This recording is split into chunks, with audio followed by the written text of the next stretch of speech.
சிந்தனை தளம். நான் உங்கள் தியா. இன்று வாழ்க்கையை மாற்றும் ஒரு அற்புதமான வாசகம். வாழ்க்கையை மாற்றும் ஒரு அற்புதமான வாசகம். எப்படி வாழ்க்கை ஒரு வாசகத்தால் மாறுது அப்படிங்கிறத நான் ஒரு குட்டி கதை வடிவில் உங்களுக்கு சொல்லலான்னு நினைக்கிறேன். ஒரு குக்கிராமம் இருக்குது. அந்த கிராமத்தில் ஒரு மனிதர் இருக்கார். டெய்லியும் அவர் அன்றாட தேவைக்கான உணவுக்காக போய் காட்டுக்குள்ளே போய் சுள்ளிகளை பொறுக்கிட்டு வந்து விற்று அதை பணமாக்கி அன்னைக்கு தேவையான உணவுக்காக ஏற்பாடு செஞ்சுப்பார். அங்கே ஒரு துறவியும் வாழ்ந்துட்டு வராரு. ரெகுலராக தியானம் பண்ணிட்டு ஒரு மரத்தடியில் உட்காந்துட்ருக்காரு. இவர் டெய்லியும் இந்த மனிதர் காட்டுக்கு போகிறத அந்த துறவி பார்ப்பார். இந்த மனிதரும் துறவியை பார்த்துட்டே போவார். இப்படியே சில நாட்கள் கடந்தது. ஒரு சில வருடங்கள் கூட கடந்தது. அப்படி கடந்திருக்கும்போது இப்படி டெய்லியும் ஒரு நாள் கூட தவறாமல் அந்த மனிதர் வேலை செய்கிறாரே, இவருக்கு ஒரு நல்லது பண்ணணும் அப்படின்னு தன் கண் அசைவில் அவரை வர சொல்கிறாரு. அப்புறம் ஒரே ஆனந்தத்தில் நம்மளுக்கு ஏதாவது ஒரு நல்ல வரத்தை தரப்போகிறாரு, நம்ம வாழ்க்கையில் முன்னேற போகிறோம் அப்படிங்கிற ஒரு நல்ல ஒரு இதில் போய் அந்த மனிதரும் ஒரு பவ்யமாக சொல்லுங்க குருவே அப்படின்னு அவரை கேட்குறாரு.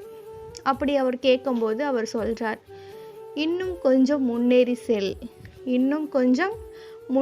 செல் அப்படின்னு சொல்லிட்டு அந்த துறவி அந்த ஊர்லேருந்தே கிளம்பிடுறாரு. அப்புறம் இந்த மனிதருக்கு ஒன்றும் புரியலை.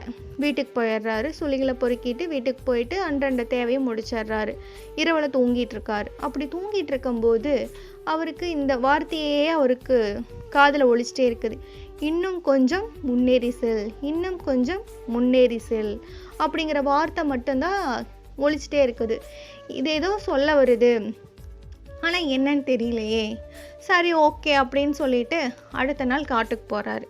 ஃபஸ்ட்டு போனோன்னே இருக்கிற இடத்த விட்டுட்டு இன்னும் கொஞ்சம் முன்னாடி போய் பார்க்கலாம் அப்படின்னு போய் பார்க்குறாரு.